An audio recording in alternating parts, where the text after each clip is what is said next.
Hello મિત્રો, કેમ છો? આજે આપણે એડીઆરએસ એટલે કે લવાદી અધિનિયમ ઉપર નવા પ્રશ્નની ચર્ચા કરીશું. આજનો આપણો પ્રશ્ન છે કે લોક અદાલત ઉપર વિસ્તૃત નોંધ લખો. આ સવાલ ફેરવીને પૂછવામાં આવે છે કે લોક અદાલતની રચના, તેનું કાર્યક્ષેત્ર અથવા તેની સત્તાઓ જણાવો. તો એના અંદર પણ તમારે આ જ જવાબ લખવાનો આવે છે. કહેવાનો મતલબ એટલું છે કે લોક અદાલત પૂછાય એટલે આપણે વિસ્તૃત નોંધ બધા જ મુદ્દા અહીંયા કવરઅપ કરી લેવાના છે. કયા કયા મુદ્દા કવરઅપ કરવાના છે એની આપણે વાત કરીએ. પણ લીગલ સર્વિસ ઓથોરિટીઝનો જે કાયદો છે એમાંથી સેક્શન તમારો પ્રશ્ન નંબર 4 પૂછવામાં આવે છે અને પ્રશ્ન નંબર 5 પૂછવામાં આવે છે. તમારી પેપર સ્ટાઇલની અંદર લવાદીમાંથી 3 સવાલ આવે છે. ચોથા નંબરનો સવાલ લીગલ સર્વિસ ઓથોરિટીઝમાંથી આવે છે અને 5મા નંબરનો સવાલ ફિક્સ તમારો પૂછાય છે લોક અદાલત. એટલે આ તમારા માટે મોસ્ટ આઈએમપી સવાલ છે. અહીંયા આપણે બધા જ મુદ્દા કવરઅપ કરી લેવાના છે, કઈ વસ્તુ બાકી રાખીશું નહીં. ચાલો, તો આ તૈયાર કરી જ લેવાનો છે. મોસ્ટ આઈએમપી સવાલ છે. પરીક્ષાની અંદર તો પહેલો પ્રેફરન્સ આપવો જોઈએ. ચાલો, આ સવાલ પૂછાય એટલે સૌથી પહેલાં આપણે આપણા ફોર્મેટ મુજબ મુદ્દા ફ્રન્ટ પેજ પર લખવાના છે કે લોક અદાલત અંગે વિસ્તૃત નોંધ. સૌથી પહેલો મુદ્દા આપણે બને છે પ્રસ્તાવના. ત્યાર પછી આપણે 4 મુદ્દા લખવાના છે. 4 મુદ્દા કયા કયા છે? તો સેક્શન નંબર 19ની અંદર વાત કરેલી છે લોક અદાલતની રચના અને બંધારણ તંત્ર. એની અંદર કયા કયા કર્મચારી કામ કરશે અથવા તો કોણ એ ચલાવશે એની વાત છે. ત્યાર પછી લોક અદાલતની અંદર કયા કયા કેસો વિચારણાના અંદર હોય. સેક્શન નંબર તમારી કઈ 20. તો સેક્શન નંબર 20ની અંદર લોક અદાલતની અંદર કયા કયા કેસ ચાલશે, કઈ રીતે ચાલશે એની પ્રક્રિયાની વાત કરેલી છે. ત્યાર પછી સેક્શન નંબર 21ની અંદર લોક અદાલતનો ફેસલો એની વાત કરેલી છે. ત્યાર પછી સેક્શન નંબર 22ની અંદર વાત કરેલી છે લોક અદાલતના પાવર્સ એટલે કે સત્તાની વાત કરવામાં આવેલી છે. કઈ કઈ પાવર્સ એમને મળે, કઈ કઈ હુકુમત એમને મળે. ત્યાર પછી બીજા 2 એક્સ્ટ્રા મુદ્દા આપણે લઈ લીધા છે કે લોક અદાલતના ફાયદા જણાવો. બીજું છે લોક અદાલતની મર્યાદા જણાવો. તો બધા મુદ્દા આપણે કવરઅપ કરી લીધા છે. બીજી બી એક વાત કરેલી છે કે લોક અદાલતની અંદર રજૂ થતા કેસો કયા કયા છે, કયા કયા કેસ રજૂ કરવામાં આવે. એમ કરીને આપણે કેટલા મુદ્દા બનાવી દીધા? 4 અને 3 7 મુદ્દા પ્લસ બીજું પ્રસ્તાવના અને સમાપન. ચાહે તો તમે કેસ પણ એડ કરી શકો છો, પણ આપણી જવાબની જે લેન્થ છે તે મુજબ આપણે પ્રશ્નનો જવાબ લખવાનો છે. જે માંગ્યું છે તે લખવાનો પ્રયત્ન કરવો. તમને એમ પૂછે કે લોક અદાલતની મહત્વની જોગવાઈ લખો તો પણ પૂરેપૂરો જવાબ લખવાનો રહે.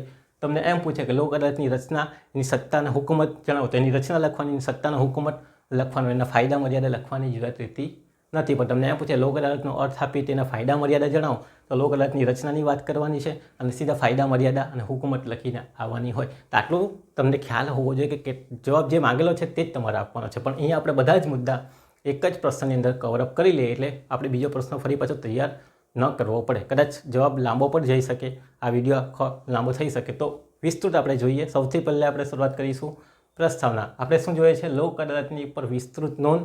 એટલે તમામ મુદ્દા આપણે કવરઅપ કરી લઈશું. ચાલો, પ્રસ્તાવનાની અંદર આપણે શું વાત કરવાની છે કે જે કોર્ટની અંદર અથવા અદાલતની અંદર પડતર કેસો છે જેનો નિકાલ અત્યાર સુધી આવેલો નથી અથવા તો જે સમાધાનપાત્ર તકરાર હોય એવી તકરારને જલ્દીથી પટાવવા માટે, ઝડપથી ન્યાય અપાવવા માટે લોક અદાલતની રચના કરવામાં આવેલી છે. અને લોક અદાલતની વાત લીગલ સર્વિસ ઓથોરિટીઝનો જે કાયદો છે એની અંદર સેક્શન નંબર 19થી 22ની અંદર એની વાત કરવામાં આવેલી છે અથવા તો જોગવાઈઓ આપણને જોવા મળે છે. જેની અંદર લોક અદાલતની રચના અથવા તો બંધારણ તંત્ર, લોક અદાલતનો ફેસલો કેવો રહેશે, લોક અદાલતના પાવર્સ, હુકુમત એની અંગેની વાત કરવામાં આવેલી છે. જેની વિસ્તૃત ચર્ચા નીચે મુજબ છે. એ રીતે તમારે પ્રસ્તાવનાને ફ્રેમ કરવાની રહે છે. ઓકે, તો પહેલા મુદ્દા પૂરેપૂરા નવે લખવાના, પછી આને વિસ્તૃત સમજાવવાનું છે. ચાલો શરૂઆત કરીએ સૌથી પહેલે ફરી પાછું પ્રસ્તાવનાથી. તો કોર્ટની અંદર રજૂ થતા પડતર કેસો એટલે કે જે પડી રહેલા છે જેનો નિકાલ હજુ સુધી આવેલો નથી, તેનું નિવારણ લાવવા માટે એટલે કે એનો નિકાલ કરવા માટે, તેમજ ભેદભાવપૂર્વક કોઈ પણ ભેદભાવ ન થાય પક્ષકારો સાથે, એ ભેદભાવપૂર્વક સમાધાન અથવા તો પટાવટ કરવા માટે, એ કેસનો નિકાલ કરવા માટે એટલે કે સમાધાન, બંનેને સમાધાન આપવું હોય, પટાવટ કરવો હોય, કેસનો બંનેને રાજી ખુશીથી નિર્ણય જોતો હોય તો તેવા સંજોગો એટલે સમાધાન. તો સમાધાન કરવા માટે લોક અદાલતની રચના કરવામાં આવેલી છે. જેની જોગવાઈ આપણને લીગલ સર્વિસ ઓથોરિટીઝનો જે કાયદો છે સેક્શન નંબર 19થી 22માં જોવા મળે છે. 19ની અંદર શાની વાત કરેલી છે? તો રચના અને બંધારણની વાત કરેલી છે. 20ની અંદર કેસ કેવી રીતે વિચારણા હેઠળ લેવાનો છે લોક અદાલતની અંદર તેની વાત કરેલી છે. ત્યાર પછી આપણને એવોર્ડની વાત કરેલી છે સેક્શન નંબર 21ની અંદર. તો એવોર્ડ કઈ રીતે આપશે, ત્યાર પછી એની હુકુમત કેટલી છે એટલે કે પાવર શું છે તે અંગેની વાત આપણને જોવા મળે છે સેક્શન નંબર 19થી 22, જેની વિસ્તૃત ચર્ચા નીચે મુજબ છે. આ રીતે તમારે પ્રસ્તાવનાને ફ્રેમ કરવાની રહે છે. હું અહીંયા લખું છું એના કરતાં થોડું વધારે બોલું છું એટલે તમે તમારા શબ્દોની અંદર પ્રસ્તાવનાને ફ્રેમ કરવાનો રાખજો. હવે આપણે વાત કરીએ પહેલો મુદ્દો સેક્શન નંબર 19ની અંદર વાત કરેલ છે લોક અદાલતની રચના અને બંધારણ. તો લોક અદાલતની રચના કઈ રીતે કરવાની છે અને એના બંધારણ એટલે કે એની અંદર કેટલા લોકો કામ કરશે અને કેવી હુકુમત ભોગવશે એની આપણે વાત કરવાની. તો 3 મુદ્દા ઓલરેડી મેં બનાવેલા છે, 4 મુદ્દા છે. પહેલાં રચના, લોક અદાલતની રચના કેવી રીતે થાય, એની અંદર કેટલી સંખ્યા રહેશે, મીન્સ કે કાર્યભાર કેટલું રહેશે, બંધારણ કેવું રહેશે, ત્યાર પછી લાયકાત કે અંદર કોણ કામ કરશે લોક અદાલતની અંદર, અને હુકુમતની વાત કરવાની છે. સૌથી પહેલો મુદ્દો બનાવીએ રચના, ટાઇટલ બનાવવાનું છે. ચાલો લખીએ. લોક અદાલતની રચના કોના દ્વારા કરવામાં આવે છે? તો લોક અદાલતની રચના 5 મંડળ દ્વારા કરવામાં આવે છે. કયા કયા 5 મંડળ? તો પહેલું આવે રાજ્ય કાનૂની સેવા સત્તા મંડળ, બરાબર. ત્યાર પછી આવે જિલ્લા કાનૂની સેવા સત્તા મંડળ, એ જિલ્લા લેવલ પર કામ કરે. ત્યાર પછી આવે તાલુકા સેવા સત્તા મંડળ, એટલે તાલુકા લેવલ પર કામ કરે. ત્યાર પછી હાઈકોર્ટ કાનૂની સેવા સત્તા મંડળ અને સુપ્રીમ કોર્ટ કાનૂની સેવા સત્તા મંડળ, ઉચ્ચતર ન્યાયાલય કહેવામાં આવે એવું નામ આપેલું છે. તો 5 જે કાનૂની સેવા સત્તા મંડળ છે એ લોકો રચના કરશે લોક અદાલતની. ક્યાં? તો જે સ્થળ એમને ગમતું હોય, જ્યાં એમને લાગે કે લોક અદાલતની રચના કરવી જોઈએ તે જગ્યા ઉપર. હવે આ કંઈ પરમાનન્ટ કોર્ટ નથી, પણ એક દિવસ માટે અથવા તો અમુક ટાઈમ માટે લોક અદાલતની રચના કરવામાં આવે છે. તો કાનૂની સેવા સત્તા મંડળ, જિલ્લા સેવા સત્તા મંડળ, તાલુકા સેવા સત્તા મંડળ, ત્યાર પછી હાઈકોર્ટ કાનૂની સેવા સત્તા મંડળ, સુપ્રીમ કોર્ટ કાનૂની સેવા સત્તા મંડળ, એમના દ્વારા યોગ્ય લાગે તે સમયે, કયા સમયે યોગ્ય લાગે તેમને નક્કી કરે. તમને ખ્યાલ હોય તો નેશનલ લોક અદાલત વર્ષની અંદર 4 કરવામાં આવે, તો એમને નક્કી કઈ રીતે પ્રમાણે તો યોગ્ય લાગે તે સમયે યોગ્ય સ્થળે નક્કી કરશે કે ભાઈ લોક અદાલત ક્યાં ભરાશે, વલસાડમાં ભરાશે, ઉમરગામમાં ભરાશે કે પછી કોઈ બીજી જગ્યા પર ભરાશે કે સુરતના કોઈ તાલુકામાં ભરાશે. તો યોગ્ય લાગે તે સમયે યોગ્ય સ્થળે કે વિસ્તારે, બરાબર, હુકુમતનો અમલ કરવા માટે લોક અદાલતની રચના કરશે. ઓકે, તો લોક અદાલતની રચના ક્યાં થશે?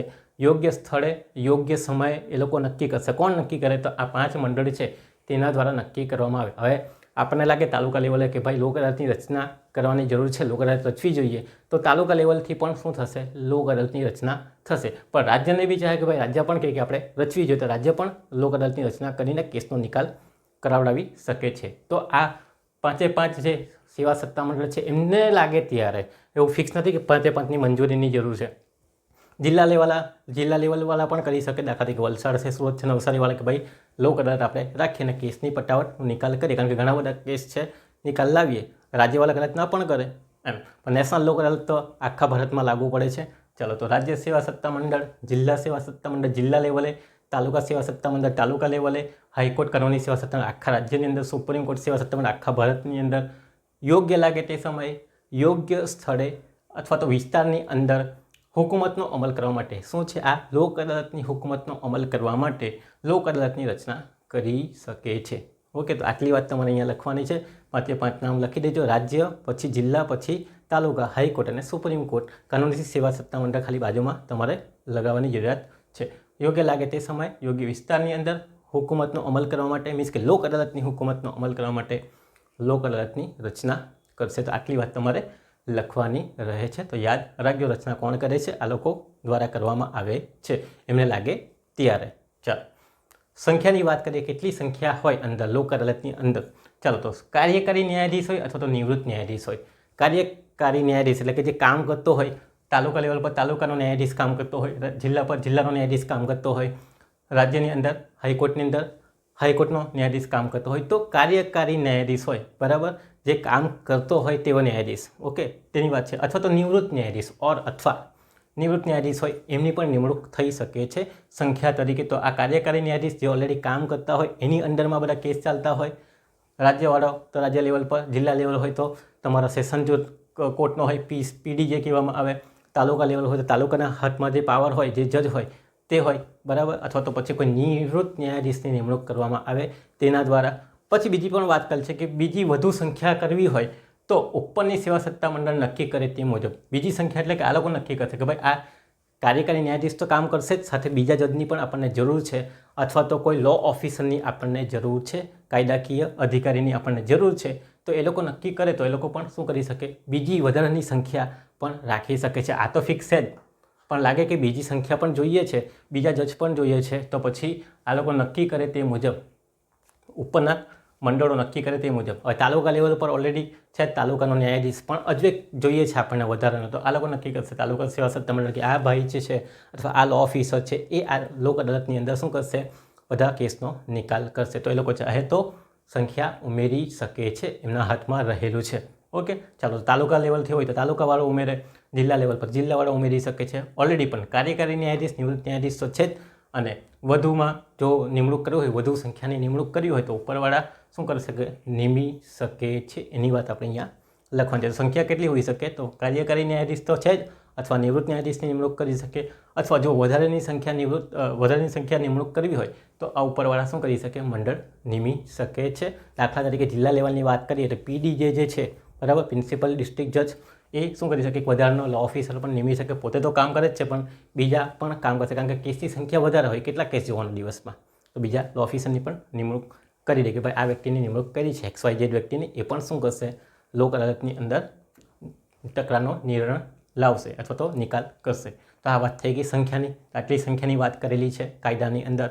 બીજી વાત કરીએ લાયકાતની. લાયકાત તો હવે કહેવાની નહીં રહી. કોણ છે લાયકાત?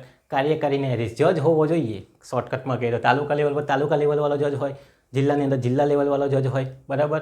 પછી રાજ્ય લેવલ પર રાજ્ય લેવલવાળો જજ હોય. તો ન્યાયાધીશ તો હોવો જ જોઈએ. બીજું, વધુ સંખ્યા નિમણૂક કરવી હોય તો કેન્દ્ર સરકારની પરવાનગી, કેન્દ્ર સરકાર નિમણૂક કરશે. કઈ રીતે? તો સુપ્રીમ કોર્ટ કાનૂની સેવા સત્તા મંડળ અથવા તો ભારતના મુખ્ય ન્યાયાધીશ સાથે ચર્ચા વિચારણા કરીને શું કરી શકે? લાયકાત નક્કી કરશે. લાયકાત નક્કી કરવાનું કામ કોનું છે? મુખ્ય ન્યાયાધીશ સાથે ચર્ચા વિચારણા કરશે. કોણ? આ સુપ્રીમ કોર્ટ સેવા સત્તા મંડળ છે, એ કોની સાથે ચર્ચા વિચારણા કરશે?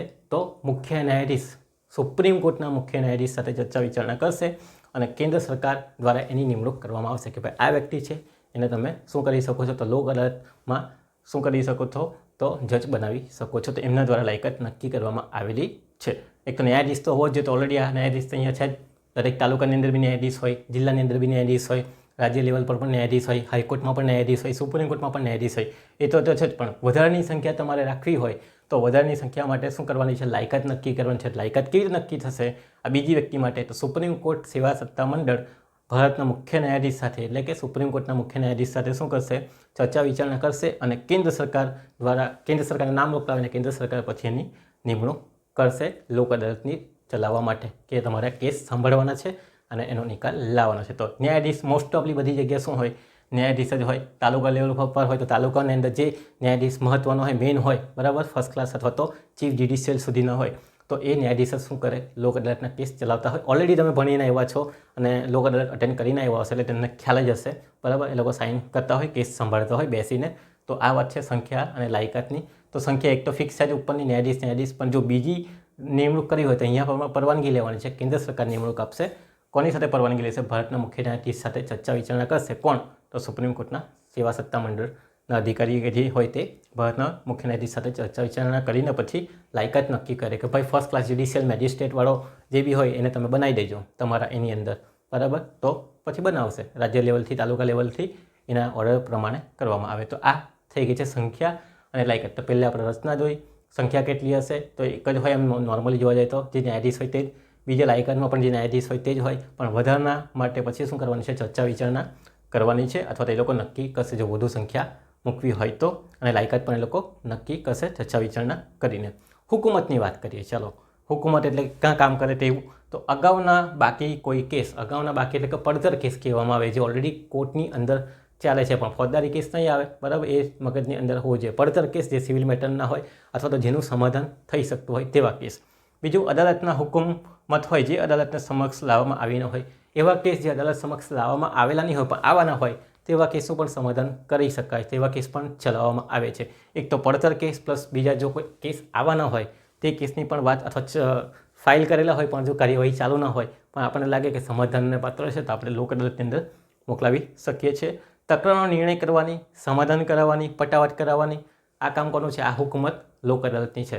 તો આ જે તકરાર આવેલી છે એને શું કરવાનું છે? સમાધાન કરવાનું છે. સજા અહીં આપી શકાતી નથી. પટાવટ કરવાનું છે સમજાવીને, કે તમે થોડું સમજી જાઓ યા તમે થોડું સમજી જાઓ. પેલું કે ભરણ પોષણ મને 10,000 રૂપિયા જોઈએ, પેલી કહે છે કે નહીં મેં 5,000 આપવા તૈયાર છું, ને પેલી કહે નહીં ચાલો મેં 5,000 લેવા માટે તૈયાર છું. સમાધાન થઈ ગયું. આ વાત છે. તો તકરારનો નિર્ણય કરવાની પ્લસ સમાધાન કરવાની અથવા તો પટાવટ કરવાની વાત અહીંયા હુકુમતમાં જણાઈ આવે છે.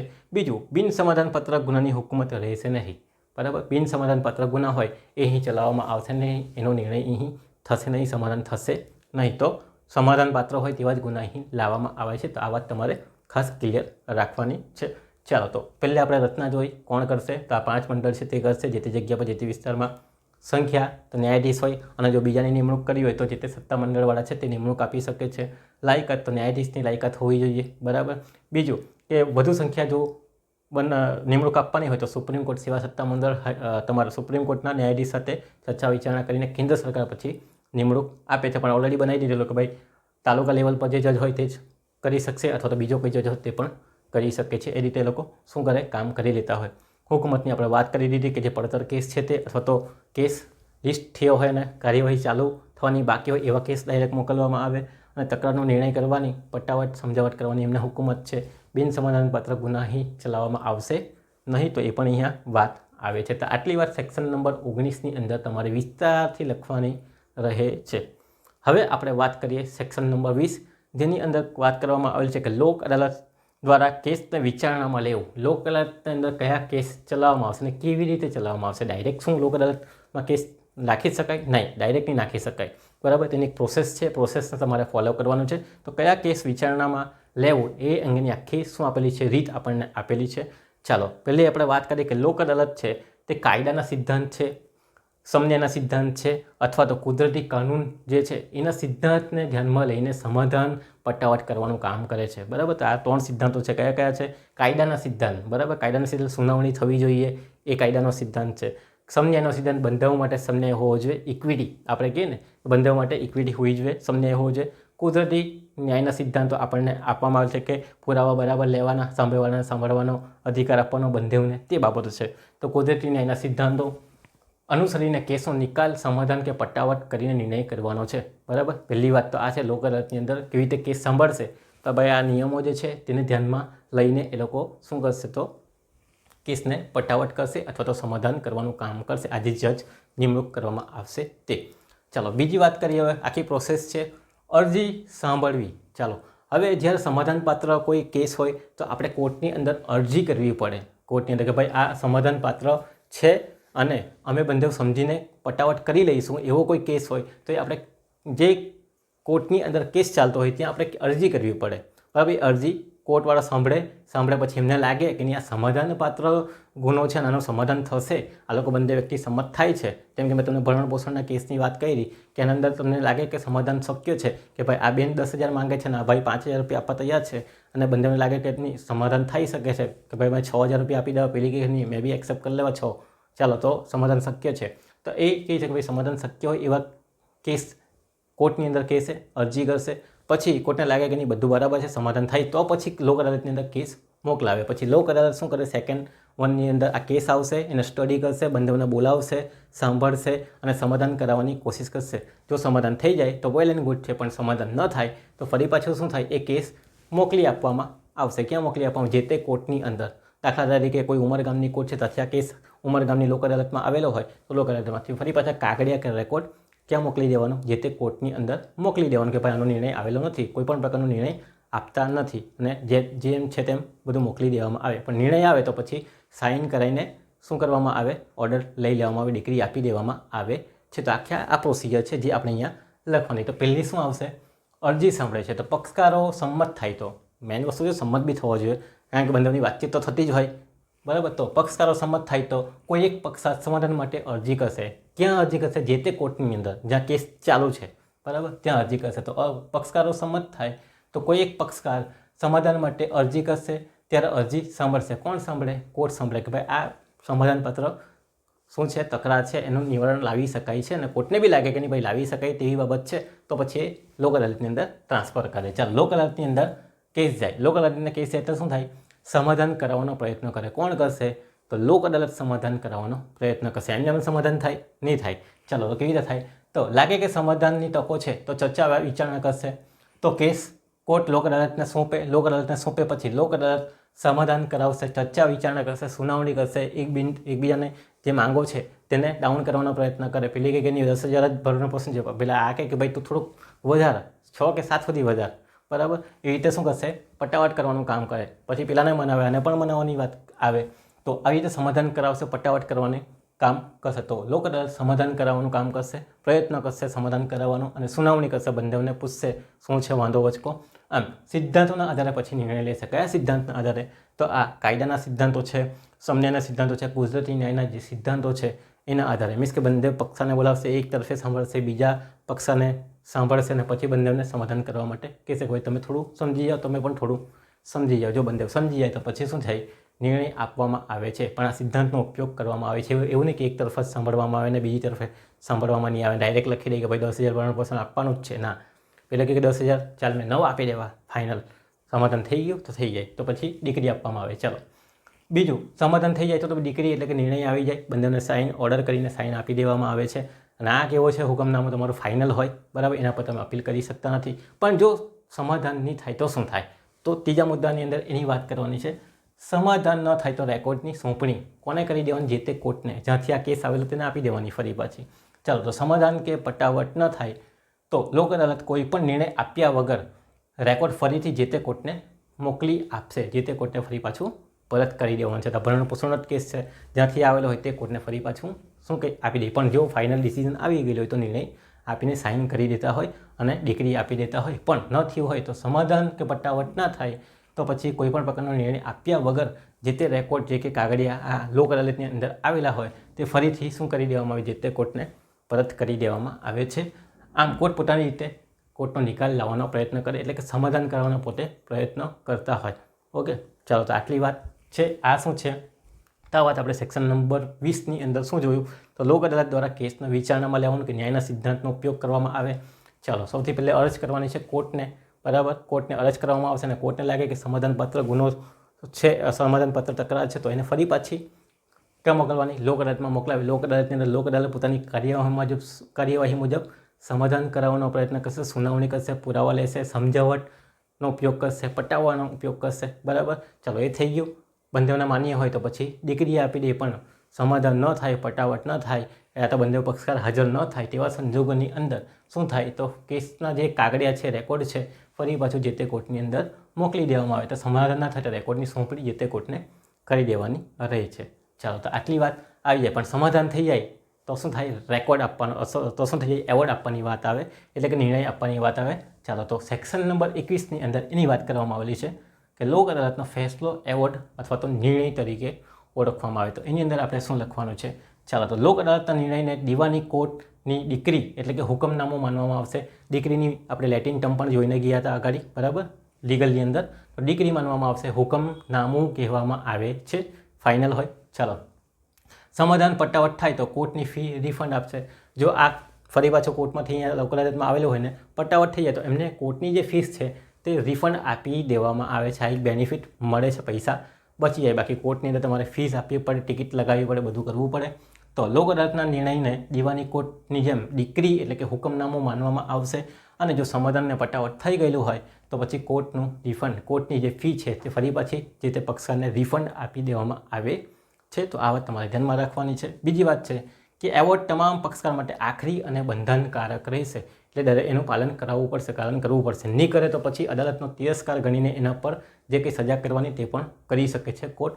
ચાલો, તો એવોર્ડ તમામ પક્ષકાર માટે આખરી અને બંધનકારક રહેશે. આખરી એટલે કે ફાઇનલ. ફાઇનલનો મતલબ થાય કે અપીલ કરી શકાય નહીં, એની વાત છે. ચાલો, તો અન્ય કોર્ટ સામે અપીલ થઈ શકશે નહીં. આ કેવું છે ચુકાદો? ફાઇનલ ડિગ્રી માનવામાં આવશે, એના પર તમે અપીલ કરી શકતા નથી. શું બંધારણની અનુચ્છેદ મુજબ 226 મુજબ રીટ્સ કરી શકાય? તો રીટ્સની પણ પરવાનગી નથી. અનુચ્છેદ 226 હેઠળ પણ પડકારી શકાય નહીં. તો બંધારણની અનુચ્છેદ 226 હાઈકોર્ટની અંદર રીટ્સ કરીએ 5 પ્રકારની, એની બાબત માટે છે કે મારો અધિકારનો ભંગ થયો છે, મારા સાથે બરાબર કામ થયું નથી, તો એને પડકારે, બરાબર, ચેલેન્જ કરે, અપીલ કરે, તો એ પણ સ્વીકારવામાં આવતી નથી. તો અનુચ્છેદ 226, બંધારણની અનુચ્છેદ 226 જે હાઈકોર્ટની અંદર રીટ્સની સત્તા છે, તો એ પણ પડકારી શકાશે નહીં. કોઈ પક્ષકાર સાથે આવું થાય તો હાઈકોર્ટમાં પણ જઈ શકતો નથી. બીજી વાત છે કે ન્યાયિક પુનરાવલોકન, રિવ્યૂ પિટિશન, કે આજે ચુકાદો આપ્યો એને ફરી પાછું તમે શું કરો? જુઓ, એકવાર જુઓ, રિવ્યૂ પિટિશન કહેવામાં આવે. ચાલો, તો એ પણ કરી શકાતી નથી, એનો પણ આશ્રય લઈ શકાતો નથી. તો આ કેવું હુકમનામું છે? ફાઇનલ હુકમનામું છે. એના પર તમે અપીલ કરી શકતા નથી અને એનું પાલન કરવા માટે બંધાયેલા છે. તો સેક્શન નંબર 21ની અંદર લોક અદાલતનો ફેસલો, એવોર્ડ અને નિર્ણયની વાત કરેલી છે. તો લોક અદાલતનો નિર્ણય શું કહેવાશે? ડિક્રી કહેવાશે. સિવિલ કોર્ટની જેમ, બરાબર, દીવાની કોર્ટની મુજબ ડિક્રી કહેવાશે, એટલે કે હુકમનામું કહેવાશે. બીજું કે જો સમાધાનને પટાવટ થઈ ગઈ હોય તો એને રિફંડને પાત્ર બની જાય છે, એટલે કે કોર્ટ ફીનું રિફંડ આપવામાં આવી જાય જે કોર્ટની ફી ભરેલી હોય. બીજું પક્ષકાર માટે આખરી અને બંધનકારક છે. આખરી અને બંધનકારક એટલે કે એનું પાલન કરવું જ પડશે, બીજો કોઈ ઓપ્શન નથી. નહીં કરે તો પછી સજાની જોગવાઈ પણ છે. અદાલતના તિરસ્કાર બદલ અન્ય કોર્ટ સામે અપીલ કરી શકાતી નથી. કોઈ બી કોર્ટ સામે અપીલ નહીં થાય. અન્ય કોર્ટ એટલે અનુચ્છેદ 226 હેઠળ બંધારણની જે રીટ્સ આપેલી છે એ હેઠળ પણ પડકારી શકાશે નહીં. ન્યાયિક પુનરાવલોકન આશ્ચર્ય પણ લઈ શકાય, એટલે કે રિવ્યૂ પિટિશન પણ કરી ન શકાય. એટલે વિચાર કરો કે લોક અદાલતનો ચુકાદો કેટલો ખતરનાક છે કે ફાઇનલ જ પતી જાય બધું, આગળનો તમે અપીલ કરી શકતા કે કંઈ નહીં. એટલે ફાઇનલ બધા કાગળિયા પૂરા જ થઈ જાય, પછી એને નાખો ડસ્ટબિનમાં, કંઈ કામ નથી હાથ જવાનું, બરાબર, કારણ કે આગળ કંઈ રહેતું નથી, ખાલી ઓર્ડર હોય. તો આ વાત છે સેક્શન નંબર 21ની અદાલતના ફેસલાની. હવે આપણે વાત કરીએ સેક્શન નંબર 22. એની અંદર આપણને જોવા મળે છે લોક અદાલતની સત્તા. લોક અદાલતને કેવા કેવા પાવર આપણને આપવામાં આવેલા છે, એની પાવર શું છે, કઈ રીતે સત્તા ભોગવે છે, તો એની આપણે વાત કરીએ છીએ.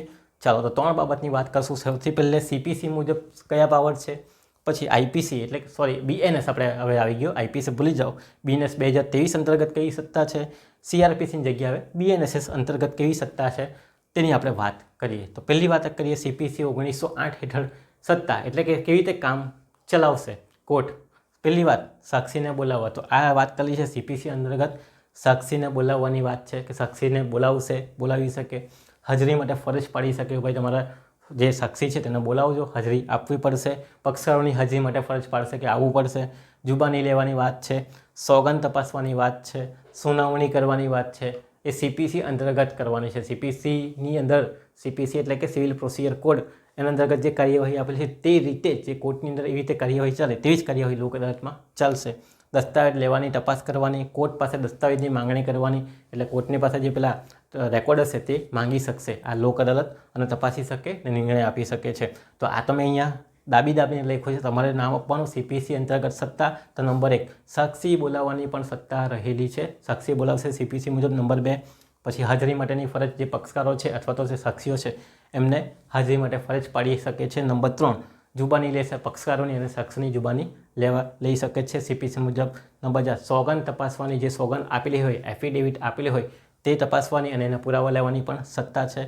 નંબર 5 નીચે લખવાનું સુનાવણીની કરી શકે છે. સુનાવણી કેવી રીતે કરવાની, દરેક પક્ષને સુનાવણીનો મોકો આપવાનો છે, તક આપવાનો છે.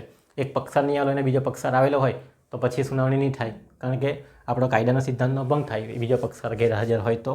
ચાલો દસ્તાવેજ લેવાને તપાસવા. દસ્તાવેજ લેશે, તપાસશે, ચકાસણી કરશે કે બધું બરાબર છે કે કેમ. કોર્ટ પાસે દસ્તાવેજની માંગણી પણ કરી શકે. જે કોર્ટમાંથી કેસ આવેલો હોય એની પાસે દસ્તાવેજી પુરાવો પણ માંગી શકે છે.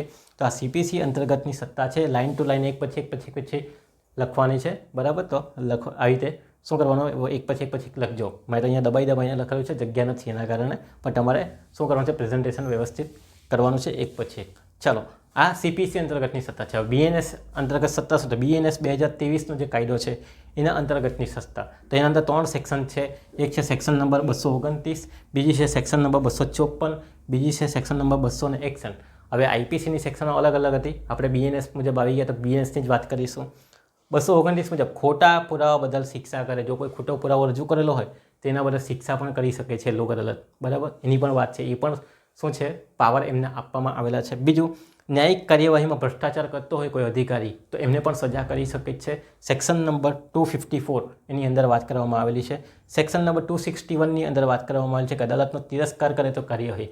મીન્સ કે અદાલતનું જે ઓર્ડર છે, લોક અદાલતનો જે ઓર્ડર છે અથવા અદાલતનો જે ઓર્ડર છે એ ન માને, ઓર્ડર કરી લો કે 5000 રૂપિયા મહિને ચૂકવવાનો છે અને ન કરે તો પછી સજાની જોગવાઈ છે.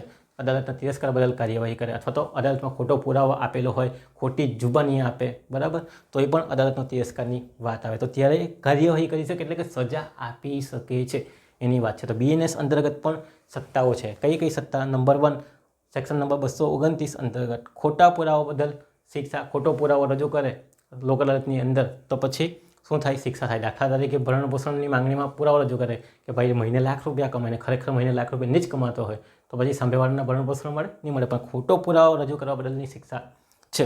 બીજું છે 254 ન્યાયિક કાર્યવાહીમાં ભ્રષ્ટાચાર કરે, બરાબર ને. ભ્રષ્ટાચાર એટલે કે જાહેર સેવક છે તે ભ્રષ્ટાચાર આચરે, ખોટા પુરાવા રજૂ કરેલા હોય, જુબાની બરાબર લીધેલી નહીં હોય, એક તરફાણમાં ઝુકાવ કરેલો હોય, નિર્ણય આપેલો તો પણ થાય. તો સેક્શન નંબર 254 261 અદાલતનો તિરસ્કાર કરે એટલે કે હુકમ ન માને, અદાલતે બોલાવેલો હોય ન આવે, બરાબર, અથવા તો જે હુકમ ઓર્ડર આપેલો છે તેનું પાલન ન કરે તો પણ કાર્યવાહી કરી શકે છે, સજા કરી શકે છે. તમે ચાહે તો અહીંયા સજા પણ લખી શકો છો. આપણા પાસે સમયની પાબંદી છે એટલે આપણે અહીંયા લખેલી નથી, પણ આપણે કઈ સત્તા છે, આટલી સત્તા છે, સજા કરી શકે એટલી વાત આપણે લખી દેવાની 3 બાબત માટે. આ 3 બાબત માટેની કાર્યવાહી કરી શકે છે BNS અંતર્ગત ભારતીય નાગરિક સંહિતા મુજબ. ભારતીય ન્યાય સંહિતા મુજબ. હવે આપણે વાત કરીએ ત્રીજો મુદ્દો, ત્રીજી સત્તા ટાઇટલ બનાવવાનું છે BNSS ભારતીય નાગરિક સુરક્ષા સંહિતા 2023 અંતર્ગતની સત્તા. તો CRPC મુજબ એટલે કે BNSS મુજબ 215 અંતર્ગત દીવાની કોડ ગણાશે. ખોટા કેસ, નિજી દુશ્મની, ખોટી જુબાની કોઈ રજૂ કરે તો પછી એના પર કાર્યવાહી કરી શકે છે. તો સેક્શન નંબર 215 એની અંદર દીવાની કોડ ગણાશે. દીવાની કોડ મુજબ કાર્યવાહી ચલાવશે, બરાબર. શાના માટે? તો ખોટા કેસ કરેલા હોય, આ રીતે હેરાન કરતા હોય, બીજી દુશ્મની અથવા ખોટી જુબાની આપે, દુશ્મની કરેલી હોય, ખોટી રીતે દુશ્મની કરે, હેરાન કરવાના ઉદ્દેશથી, અથવા ખોટી જુબાની આપેલી હોય, ખરેખર કંઈ બનેલો નહીં હોય ને આવું બનેલું છે એવું કહે એટલે કે ખોટી જુબાની આપે, એવા સંજોગોની અંદર પણ શું કરી શકે? તો BNSS એટલે કે ભારતીય નાગરિક સુરક્ષા સહિતાની સેક્શન નંબર 215 અંતર્ગત દીવાની કોડ ગણાશે એટલે કે પછી સજાને પાત્ર ગુનો ગણાશે, સજા કરી શકશે. સેક્શન નંબર 215 અંતર્ગત જે સજાની માંગ કરેલી હોય એ સજા કરી શકે છે. તો આ વાત BNSSની અંદર આવે છે. તો 3 જેટલી વાત આપણે અહીંયા કરવાની છે. CPC 1908ના કાયદા અનુસાર, BNS 223ના અનુસાર, BNSS 223 અનુસાર આટલી હુકુમત લોક અદાલતને છે. ખાલી સમાધાન નહીં કરાવશે પણ સજા પણ આપી શકે છે. ત્યારે આવું કામ કરેલું હોય ત્યારે કયું કામ મેં અહીંયા ઓલરેડી ચર્ચા કરી ગયો છે. બીજું ચોથું, પ્રક્રિયા. હવે લોક અદાલતને પોતાની મન માને તેવી પ્રક્રિયા ઘડવાની અથવા તો કાર્યવાહી કરવાની સત્તા આપવામાં આવેલી છે. ભાઈ આ જગ્યા પર આપણે લોક અદાલત રાખશું અને અહીંયા આવીને તમારે કેસ કાગળિયા રજૂ કરવાના અને સાઇન કરીને બતાવવાનું છે. ચાલો, તો આ વાત છે. તો તકરાર બાબતે પોતાની પ્રક્રિયા એટલે કે પોતે કઈ રીતે કાર્યવાહી ચલાવશે, ક્યાં ચલાવશે, સ્થળથી લઈને બધું જ એ નક્કી કરવાની સત્તા છે. પોતે કઈ પ્રોસેસ અપનાવશે? ભાઈ પેલાને બોલાવો, અને બોલાવો, રજૂ કરો, આ પુરાવો રજૂ કરો, ચાલો આ કાર્યવાહી થઈ ગઈ, આ ટાઈમે તમારે આવવાનું છે, આ ટાઈમે તમારે આવવાનું છે. આ રીતે શું કરશે? પોતાની મનની મરજી મુજબ એટલે કે પોતાને આપેલી સત્તા મુજબ શું કરશે? પ્રક્રિયા અપનાવશે. પછી એવું નહીં કે આ સિદ્ધાંતનો ભંગ થાય, એ સિદ્ધાંતની અંદર ધ્યાનમાં રાખીને શું કરશે? કાર્યવાહી કરશે કે ભાઈ વકીલની જરૂરત નથી, કોઈ પણ પક્ષકાર આવીને રજૂઆત કરી શકે છે એમ. તો તે રીતે શું કરવાનું? તો પ્રક્રિયા અપનાવી શકે છે, પોતાને લાગે તેવી પ્રક્રિયા, પણ કાયદા મુજબની હોવી જોઈએ. તો તકરાર બાબતે પોતાની પ્રક્રિયા અથવા કાર્યવાહી નક્કી કરવાની પણ એમને સત્તા રહેલી છે. તો આ જે 4 મુદ્દા છે તે તમારે 4 મુદ્દાની અંદર તમારી લોક અદાલતની સત્તા સેક્શન નંબર 22 મુજબ સમજાવવાની છે. તો 4 મુદ્દા કયા કયા છે? CPC મુજબ, BNS મુજબ, BNSS મુજબ અને પ્રક્રિયા ઘડવાની, બરાબર. તો આટલી સત્તા એમને આપેલી છે. જે કોર્ટની અંદર સત્તા છે તેવી જ છે, પણ થોડી ડિફાઇન કરી દીધી છે આપણે 4 બાબતની અંદર. ચાલો, તો આ વાત તમારી અહીંયા લખવાની. ઓકે, તો આ 4 મુદ્દા જે મહત્ત્વના છે મેઇન, તે અહીંયા આપણે પતાવી દીધા છે કે લોક અદાલતની મહત્ત્વની જોગવાઈ જણાવો. તો 4 મુદ્દા લખો, પતી જાય, બહુ થઈ ગયું. પછી સમાપન લખીને વાતને પૂર્ણ કરી શકો. પણ આજે આપણે થોડાક મુદ્દા જોવાના છે કે લોક અદાલતના ફાયદા શું છે અને લોક અદાલતની મર્યાદાઓ શું છે, ગેરફાયદા શું છે, એ પણ સાથે સાથે ચર્ચા કરી લઈએ. એટલે આપણો સવાલ થોડો લાંબો પણ થઈ જાય. તમારા પાસે પણ સમય હોય તો આટલું ઓનલાઈનમાં તો તમે લખીને જ આવજો. પણ તમને એમ જ પૂછાય લોક અદાલતની રચના અને ફાયદા મર્યાદા કે, તો પછી આને થોડા તમારે સમજાવવાનું છે ડીપમાં. ઓકે, કેવી રીતે ડીપમાં સમજાવવાનું એની પણ આપણે વાત કરીએ. ચાલો, પહેલો મુદ્દો છે કોર્ટના કાર્યબોજમાં ઘટાડો થાય. લોક અદાલતનો પહેલો ફાયદો શું? કે જે કોર્ટ હતી, જે અદાલત છે, એના કાર્યબોજમાં ઘટે. જે કેસ પડતર હતા, જેનો નિકાલ નહીં આવતો તો લાંબી પદ્ધતિ અપનાવવા પડતી હતી, બધાને બોલાવવા ના થાય, તો એનો ફટાફટ નિકાલ આવી જાય એટલે કોર્ટના કાર્યબોજમાં ઘટી જાય અને કેસની સંખ્યા પણ ઘટી જાય. તો કોર્ટનો કાર્યબોજ ઘટે છે કેસ અહીંયા ફોરવર્ડ કરવાથી, લોક અદાલતમાં લાવવાથી. નેક્સ્ટ નંબર 2, ઝડપી ન્યાય અને ખર્ચ ઓછો. લોક અદાલતની અંદર જે લાંબી લચક પદ્ધતિ છે કે પહેલાંના બોલાવો, અહીંયા બોલાવો, પુરાવા માટે ટાઈમ આપો, આના માટે ટાઈમ આપો, એવું કંઈ થતું નથી. પક્ષકારોને બોલાવવામાં આવે, સામે બેસાડીને સમાધાન કરવામાં આવે એટલે ઝડપી ન્યાય થાય, બરાબર. અને ખર્ચ પણ કેવો થાય? ઓછા ખર્ચે તમે શું કરી શકો છો? તો તમારો કેસનો નિકાલ લાવી શકો છો. ચાલો, ન્યાય ગરીબો અને જરૂરતમંદ સુધી પહોંચે. જે ગરીબ વ્યક્તિઓ છે, કોર્ટની અંદર જઈ નથી શકતા, એવા પોતાના કેસ શાની અંદર લઈ આવતા હોય, લોક અદાલતની અંદર લઈ આવતા હોય, જેથી ગરીબોને પ્રોપર ન્યાય મળે, સમાધાન મળે અને જરૂરિયાતમંદ રીતે ન્યાયને પહોંચાડી શકાય. એના માટે આ લોક અદાલતની રચના કરેલી એમ આપણે કહી શકીએ. લાંબી જટિલ કોર્ટની કાર્યવાહીમાંથી મુક્તિ. તમને ખબર છે કે કોર્ટની અંદર કેસ દાખલ કરો, પછી સમન્સ પાઠવવામાં આવે, પહેલાં પક્ષકારોને બોલાવવામાં આવે, સાંભળવામાં, પછી બીજા પક્ષકારને બોલાવીને સાંભળવામાં આવે, પછી ક્રોસ આર્ગ્યુમેન્ટ થાય. તો અહીંયા એવું બધું થતું નથી. લાંબી જટિલ કોર્ટની કાર્યમાંથી આપણને મુક્તિ મળે છે. સામે બેસાડીને સમાધાન કરવામાં આવે છે, પૂછવામાં આવે છે અને સમાધાન થાય. એટલે ફટાફટ કરી શકાતી હોય. તમે ઓલરેડી લોક અદાલત અટેન્ડ કરેલી છે એટલે તમને ખ્યાલ છે કે એક જ દિવસમાં કેસનો નિકાલ આવી જતો હોય ઝટકાની અંદર.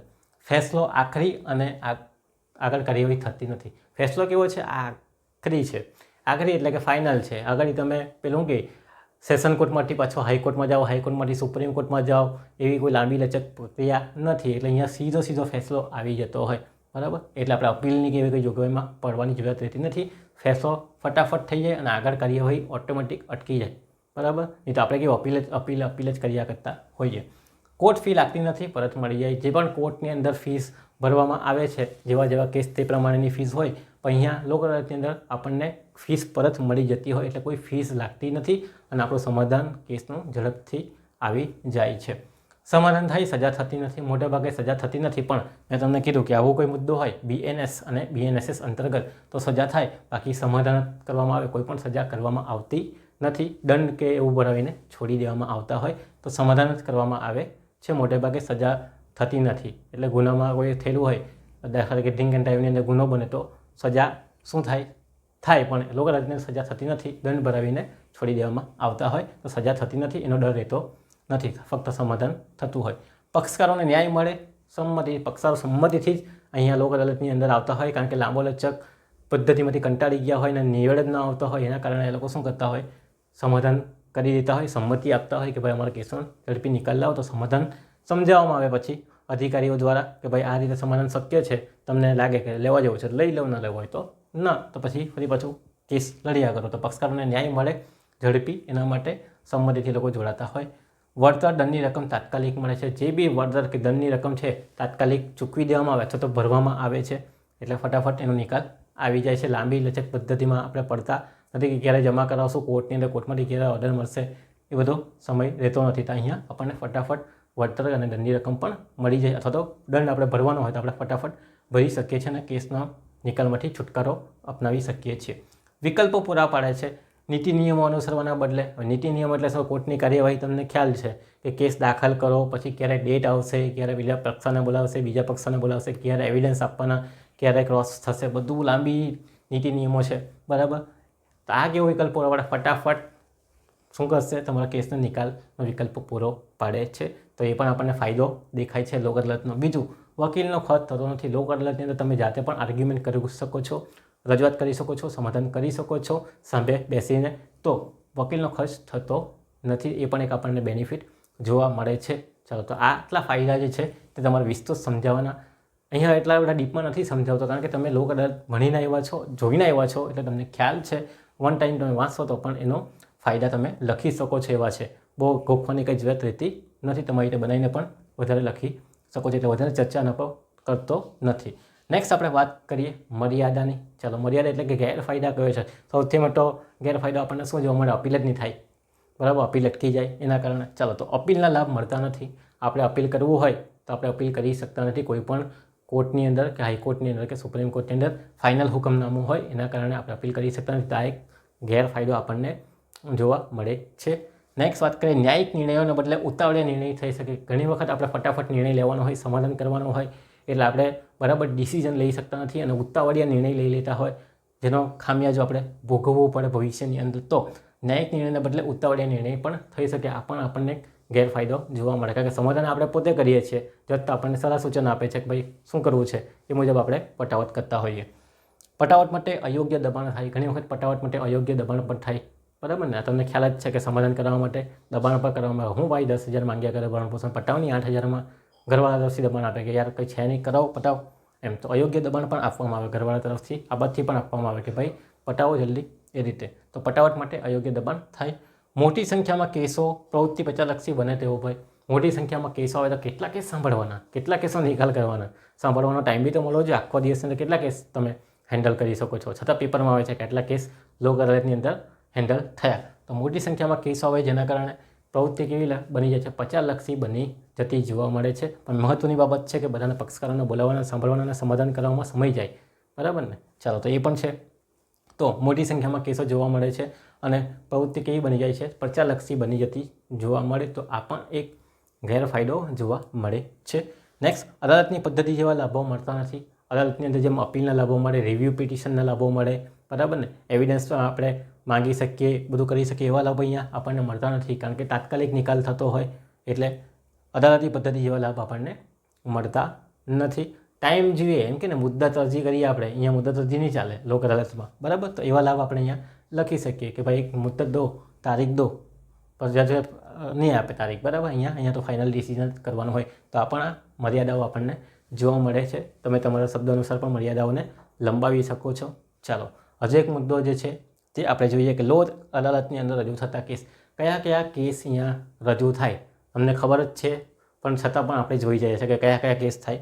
ઓલરેડી લખીને આવ્યા હશે તમે લોકો. તો પેન્ડિંગ કેસ જે ઓલરેડી બીજી કોર્ટની અંદર ચાલતા હતા અથવા તો કોર્ટની અંદર ચાલતા હતા, એ કેસ અહીંયા લોક અદાલતમાં આવે. તો કયા કેસ આવે? તો પહેલો આવે લાઇટ બિલના કેસ, બરાબર. લાઇટ બિલ માફી અથવા સમાધાનના કેસ આપણને જોવા મળે છે. બીજું, નોગેશેબલ ઇન્સ્ટ્રુમેન્ટ 138ના કેસ, બરાબર. ચેકના જે પૈસા ભરવાના થતા હોય તો એ લોકો કે ચાલ લાખ રૂપિયાની જગ્યાએ 80 આપી દે, બતાવો, બરાબર. તો નોગેશેબલ ઇન્સ્ટ્રુમેન્ટના કેસો છે. ભરણ પોષણના કેસો એ પણ તમે જોઈ ગયા છો, લખ્યા જશે તમે ડાયરીની અંદર. બીજું, ઉછીના નાણાં, બરાબર. કોઈને ઉછીના નાણાં આપેલા અને આપતો નહીં હોય તો તેવા કેસ પણ ચાલતા હોય. પેલો કહે કે ભાઈ 10 લાખની જગ્યાએ 8 લાખ આપી દે અને બતાવો કેસ, સમાધાન આને કહેવાય. ઓકે. પછી ડ્રિંક એન્ડ ડ્રાઈવના કેસ, દારૂ પીને પકડાયેલા હોય ગાડીની અંદર અથવા તો દમણથી વલસાડ આવતો એને પકડાઈ ગયા હોય તો તેવા કેસો પણ ડ્રિંક એન્ડ ડ્રાઈવના કેસોમાં પણ સમાધાન થતું હોય. પણ પીધેલ વ્યક્તિના, બરાબર, પણ દારૂ લઈને આવતા હોય તેના નહીં બને, બરાબર. એ પણ ધ્યાનમાં રાખજો. મોટર એક્સિડન્ટની કલમ 185, બરાબર. એક્સિડન્ટના ઇન્સ્યોરન્સને લગતા એક્સિડન્ટ થયેલા હોય અને સમાધાન પત્ર, ગુના હોય, પૈસાને લગતા કેસ હોય, બરાબર, ઇન્સ્યોરન્સને લગતા, તે કેસ પણ અહીંયા સમાધાનના પાત્ર હોય. બીજું, વીમા ઇન્સ્યોરન્સના કેસો અથવા બેન્કિંગને લગતા કેસો હોય, બરાબર. તો તે પણ અહીંયા આપણે શું કરી શકતા હોઈએ? સાયબર ક્રાઇમના નહીં પણ કયા વીમા અને ઇન્સ્યોરન્સના અથવા તો બેન્કિંગની જે ફરિયાદો હોય તેવા કેસો પણ આપણે અહીંયા શું કરી શકીએ છીએ? સમાધાનપત્ર લાવીને નિકાલ કરી શકીએ છીએ. સમાધાનપત્ર હોય તેવા વિના. બીજું, ગ્રાહક સુરક્ષાના પણ તમે અહીંયા શું કરી શકો છો? તો ગ્રાહક સુરક્ષાના કેસીસ જે આવતા હોય એને પણ તમે સમાધાનપત્ર બનાવી શકો છો જો સમાધાન કરવા માટે રેડી હોય તો. અને સમાધાનપત્ર હોય તેવા કોઈ પણ કેસ અહીં આપણે લાવી શકીએ છીએ જેમાં સમાધાન થઈ શકતું હોવું જોઈએ. તો લોક અદાલતમાં રજૂ થતા કેસ આ ટાઈપના છે. જે આ કેસ રજૂ કરવામાં આવે છે તો તમે જોઈ જજો એકવાર. એમ તો તમને ખ્યાલ જ છે એટલે બહુ ચર્ચા કરવાની જરૂરત નથી, પણ આટલા કેસ તો આપણે અહીંયા મેન્શન કરી દીધા છે. ચાલો, છેલ્લે પછી સમાપન લખવાનું છે કે લોક અદાલત એક એવી પદ્ધતિ છે લોક અદાલત જેના દ્વારા તમે તમારી તકરારનો ઝડપથી નિર્ણય લાવી શકો છો અને ઓછા ખર્ચે નિર્ણય લાવી શકો છો. જે લાંબી લચક પદ્ધતિ નીતિ નિયમો મુજબ જે ચુકાદો આપવાનો હોય એની જગ્યા સરળતાથી તમે તમારા નિર્ણયને સમાધાન અથવા પટાવટમાં ફેરવી શકો છો. એ માટે લોક અદાલત આપણે જોઈ ગયા. લોક અદાલત સેક્શન નંબર 19 લઈને 22માં આપણને જોવા મળે છે. અને આનો જે ચુકાદો હોય તે કેવો હોય? આખરી હોય, ફેસલો આખરી હોય, નિર્ણય આખરી હોય.